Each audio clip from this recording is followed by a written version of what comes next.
Hello everyone, I'm Andrew Hoffman. For those of you that don't know, I'm a software engineer, a security researcher, and a technical author based out of the Pacific Northwest.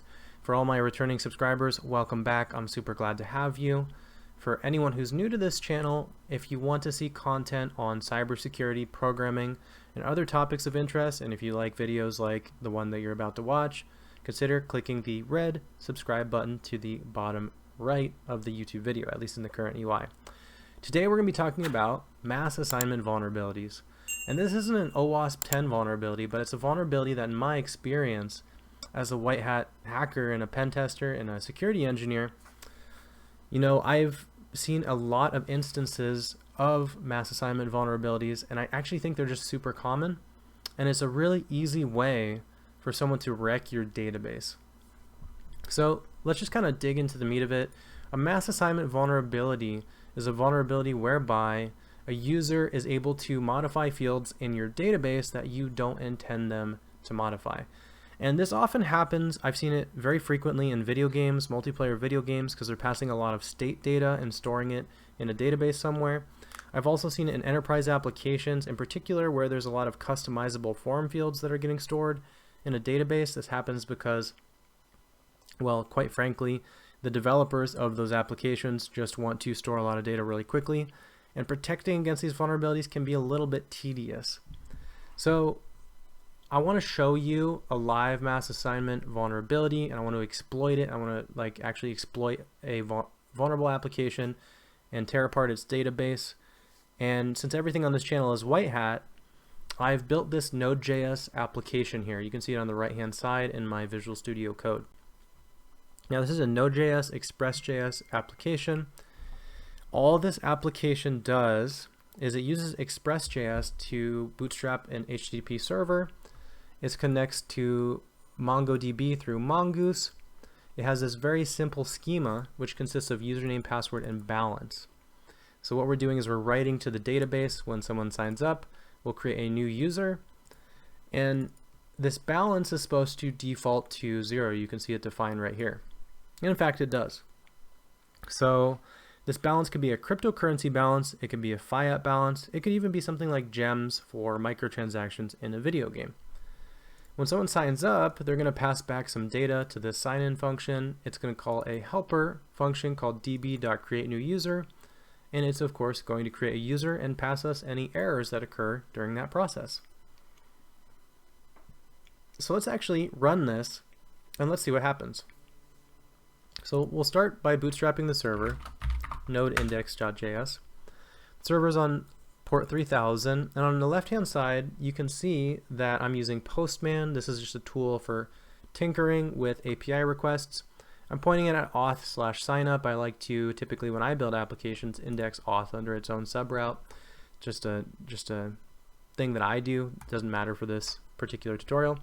And we're going to pass some data back in this post request. We're going to pass back, for starters, a username. We're just going to call it test. So we send this. It's going to tell us the password's required. So validation is working. Restart the server, and we'll send back a password. Password will also be test. There's no real validation here. So we send back a username and password, and it turns out that we're actually going to console.log the user that was written into the database. And this is returned by the createNewUser function. And you can see that even though we only pass back the username and the password, when this user was created in the database, he got the username and the password as well as a balance which was set equal to 0, which is the nature of the default field on Mongoose schemas which connect to MongoDB, the database. So we successfully created a user, and we established that his account is created in the database with a balance of 0. Now this is where mass assignment vulnerabilities come in. So the issue here is we're actually passing data directly from the user into the signup function. The function expects an object. So it's more or less expecting an object that's going to look like this. The object will have a key of username with the value of something. It'll also have a key of password with a value of something.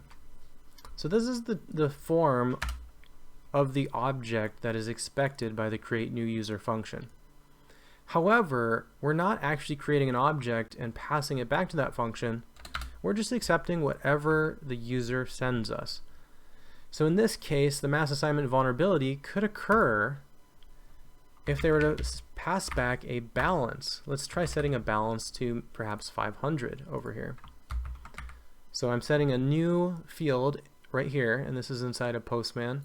And this is going to be on my post request balance with a value of 500. I'm going to send it back to the server.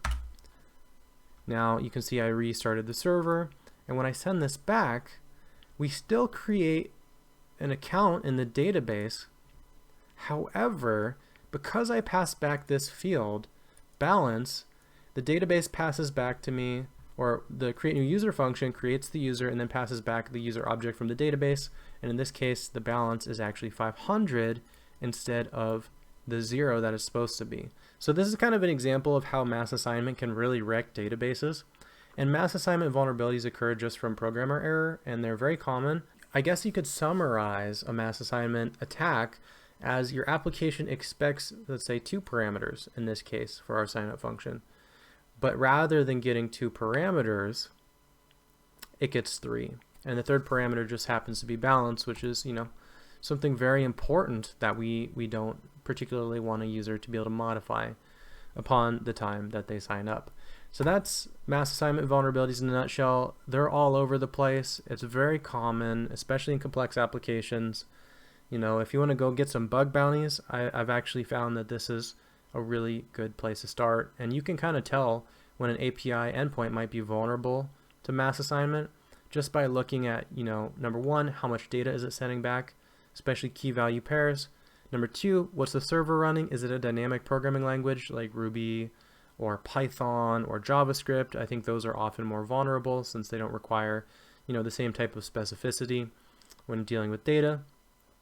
And, I think finally, one thing to look out for is if the data that's sent back to the server is flexible. So if you can send back username and password and it's fine, send back username, password, and email and it's fine, these flexible APIs are more commonly vulnerable to mass assignment attacks. So I hope that you were able to learn a little bit more about mass assignment attacks from this tutorial. Thanks for watching, and tune in again because I'll have more content out soon.